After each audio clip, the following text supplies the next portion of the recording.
All right, shalom, shalom. All praises, glory, and honor to Yahweh, Bahashem Yahushai, Bahashem Wachakwadash. Double honors to my apostles and my elders at Great Millstone that gave me this truth and all this purity, and peace and salutations to the hopeful elect. And this video will be going into the topic of marriage. Marriage according to the Holy Bible, because the marriages that are done in these churches, they're not scriptural. Nowhere in the Bible does it tell you that you got to take a ring, and put it on a woman's finger, in order for her to become your wife, And scriptures does not say you got to bow down to women. That's woman worship, That's a queen of heaven worship. If you're doing that, you obey the male, you see, because no man should bow down to a woman. That's inferior, Do you see a lion, trying to cater to a lioness? That makes no sense. The lioness, they bow down to the will of the lion, you see. But, let's jump into it. This is Genesis chapter 24, verse 67. And Isaac, now is going into Isaac, Isaac, which was the son of Abraham. And Isaac brought her into his mother Sarah's tent and took Rebekah. So, hey man, let me read that again. And Isaac brought her into his mother Sarah's tent and took Rebekah, and she became his wife. So he raped Rebekah, in other words, because what does rape means? Rape means to lay hold, to lay hold or to take by force. So Isaac brought her, which, she was with it, but it says, and Isaac brought her into his mother Sarah's tent and took Rebekah, and she became his wife. So he took her into the tent and popped her. He had sex with her, because you don't have a marriage ceremony in a tent, you see, because that's his mother's tent, you see. So Isaac brought her into his mother Sarah's tent and took Rebekah, and she became his wife. He took her to the tent and popped her and took her virginity, and that made her his wife, because taking a woman's virginity is what makes that woman your wife. You see, if you having sex with a woman, and she was not a virgin when you got her, then that's not your wife. That's not truly your wife. She belongs to another man. But we know that in the society, like Yahushua said, that this is a sinful and adulterous generation. So yeah, you gonna have your woman. You're not gonna find a virgin. Because we all grew up in this world. But that don't mean you put her away because of that. Because if she's pleased to dwell with you, then you got to deal with her. You see, and if it's the Heavenly Father's will, that you're the elect, she'll get saved as well. If it's His will, and she'll get the new body, and that new body, she's gonna have her pussy gonna be back to being a virgin. Like these women in the society, they'll go to I forgot the doctor's name. I think it's gynecologist. I'm not too sure, but they go in there and tighten they pussy back up and sell you some shit, and tell you they're virgins. That's like opening up let's say a Lay's bag of chips, eating some of the chips, if not all the chips, and just gluing it back, and just put it back on the shelf to sell, But hey man, the kingdom, they gonna get the new bodies. You're gonna get them virgin again, So it says, and he loved her. I'm gonna read it again. And Isaac brought her into his mother Sarah's tent and took Rebekah, and she became his wife. And he loved her, and Isaac was comforted after his mother's death. You see? So now, from there, let's go to Genesis 29. Genesis 29. And now this is dealing with Jacob. So this is Genesis 29 and 20. And Jacob served 7 years for Rachel, and they seemed unto him but a few days for the love he had to her. And Jacob said unto Laban, give me my wife, for my days are fulfilled, that I may go in unto her. So he said, give me my wife, give me Rachel, so I could pop her, so she could officially become my wife. You see, because it says go in unto her. Go in unto her doesn't mean, you just go see her and get on your knees and to give her a ring, for marriage. No, that means you take her into the tent, you pop her, take her virginity, for her to become yours. Verse 22. And Laban gathered together all the men of the place and made a feast. And it came to pass in the evening that he took Leah, his daughter, and brought her to him, and he went in unto her. And Laban gave unto his daughter Leah Zilpah his maid for an handmaid. And it says, and it came to pass that in the morning, behold, it was Leah, and he said to Laban, what is this that thou hast done unto me? Did not I serve thee for Rachel? Wherefore then hast thou beguiled me? So hey, he got tricked. So he couldn't put Leah away because he took her virginity. So Leah, stayed, Jacob's wife, for the rest of his life. You see? So after that, he got Rachel, and she became his wife. But the point is, he had to go in unto her. He asked to go in unto her for her to become his wife. So from there, matter of fact, let's go to Tobit now. Tobit 6 and I'm gonna say 10. The angel, which that angel is talking about Raphael. And it says, the angel said to the young men, which is Tobias, Tobit's son. And it says, brother, today we shall lodge with Ragel, who is thy cousin. He also have one only daughter named Sarah. I will speak for her, that she may be given thee for a wife. For to thee doth the right of her appertain, Slakia, seeing thou only art of her kindred. Verse 12, and the maid is fair and wise. Now therefore hear me, and I will speak to her father. And when we return from rages,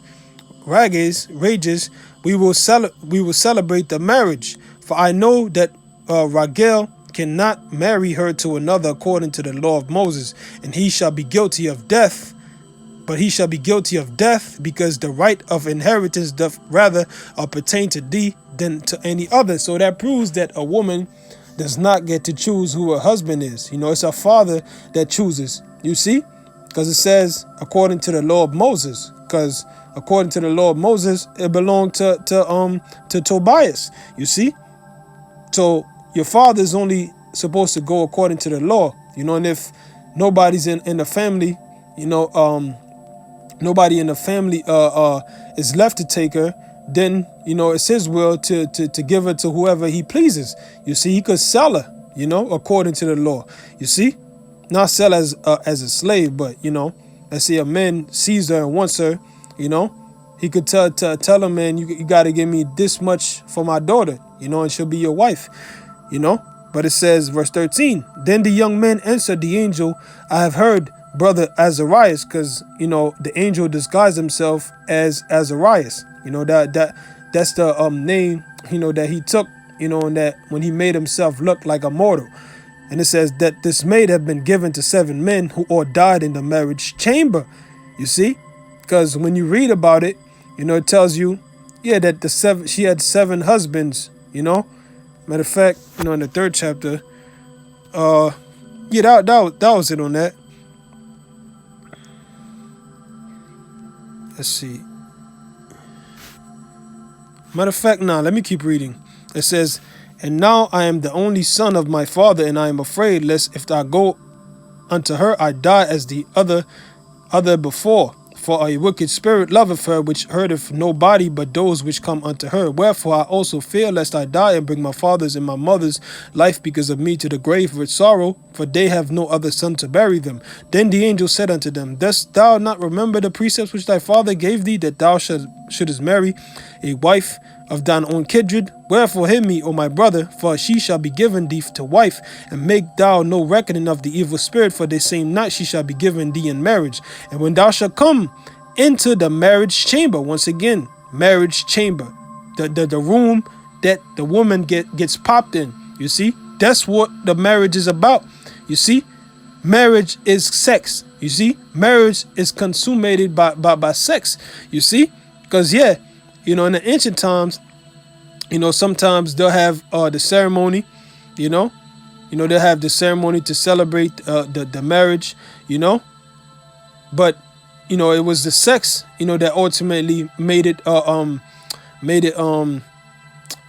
complete, that completed the marriage. You see, so it says, when thou shalt come into the marriage chamber, thou shalt take the ashes of perfume, and shall lay upon them some of the heart and liver of the fish, and shall make a smoke with it, and the devil shall smell it and shall flee away and never come again any more. And when thou shalt come to her, rise up, both of you, and pray to Yahweh, which is merciful, and who will have pity upon you and save you. Fear not, for she is appointed unto thee from the beginning. So those men that, that died because they tried to go in unto her, which were going to be her husbands, they died because the right of marriage wasn't appointed unto them. It was appointed unto Tobias, you see, from the beginning, you see. So whatever marriages happen, whatever man and woman get together, Yahweh Shem Shah appoints that, you see. Your father, your mother getting together, Yahweh Shem Shah, he wrote that, he predestined that, because life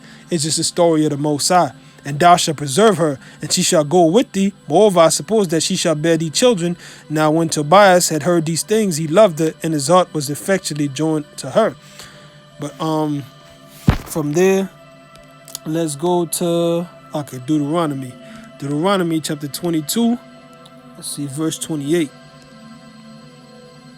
If a man find a damsel that is a virgin, which is not betrothed, meaning what? Betrothed, meaning, she's a promise unto another man. So if she's not promised unto another man and she's a virgin, and lay hold on her and lie with her, and they be found. So lay hold on her, meaning what? To rape. You got guys, that'll, demonize our apostle, mainly Apostle Tahar. They'll demonize GMS. The apostles of GMS and the men of GMS, they call us rapists, which we don't do. We don't do rape, we don't go around, snatching women up, raping them, because, hey, if that's the case, we'd all be locked up, Scriptures say, be wise as serpents and harmless as doves, and that's not, how Jake really got down in ancient times. It wasn't something like Jake was just doing, just going around just to rape women. Jake got that testosterone boost, so they'll probably see something they like, and find her, find her, alone, and take her by force, rape her, But it says, then the man that lay with her shall give unto the damsel's father 50 shekels of silver. So that proves that, hey man, a man is supposed to get locked up if he rapes a woman. Now, it goes into it. Matter of fact, let me keep reading. It says, and she shall be his wife because he have humbled her. He may not put her away all his days. So if a man, rapes a woman, he ain't supposed to just rape her and then leave, That's not how it went down, If he raped her, then he's stuck with her forever, No matter if he just wanted a quick nut, that's just his wife for the rest of his life. You see? So it says, that's it on that. So now let's go to, matter of fact, let's go up. This is Deuteronomy 22 and 13. If any man take a wife and go in unto her and hate her, and give occasions of speech against her, and bring up an evil name upon her, and say, I took this woman, and when I came to her, I found her not a maid. Meaning what? He didn't find her a virgin. So that proves that in order for you to marry a woman, she has to be a virgin. You see? So the woman we got, hey, they ain't maids, man. We ain't find them as maids, Verse 15. Then shall the father of the damsel and the mother take and bring forth the tokens of the damsel virginity unto the elders of the city and the gate. So, the tokens of the virginity is what? The sheet, in the marriage chamber, after they had sex, the parents, they took, they saved those bed sheets, to prove that if this happened, then, I got it right here. I got the, this is the blood, that was, on the bed, after they had sex. You see, that's the tokens of a virginity, you see? So that's what marriage is about, man. You take a woman's virginity, And it says, and the damsel father shall say unto the elders, I gave my daughter unto this woman, unto this man to wife, and he hated her. And lo, he have given occasions of speech against her, saying, I have found not thy daughter a maid. And yet these are the tokens of my father's virginity, of my daughter's virginity, and they shall spread the cloth before the elders of the city. And the elders of that city shall take that man and chastise them. You see, so hey, now the man got to get punished because he lied about it. You took this woman's virginity, then you turn around and say, well, I ain't found a virgin. If that's the case, then, then they'll, if the fathers, if the parents didn't have the tokens of the virginity, let's say they lost it, the house got put on fire, then they'll take that woman and put her to death, for adultery. You see? So that'll be innocent blood being shed. And that's why the men had to get chastised. But now let's go to the book of 1 Corinthians. 1 Corinthians, 7 and 36. It says, but if any man think that he behaveth himself uncomely toward his virgin, if she pass the flower of her age and need so require, let him do what he will. He said, if not, let them marry. So if a man finds a woman, that's a virgin, meaning she passed the flower of her age, flower of her age is what? When she start having a period, So by the time she starts having a period, 11, 12 years old, and you might see her, she might be promised unto you, and you might think you're doing something wrong. The scriptures say, let me read it again. But if any man think he behaveth himself uncomely towards his virgin, so you might think you're going off because damn, she kind of young, but you're not. But we know in the society you're not gonna do that because Esau will lock you up. Get women that's your age or that's over the legal age. Don't go for no fucking 12-year-olds because here it is, you're a grown man.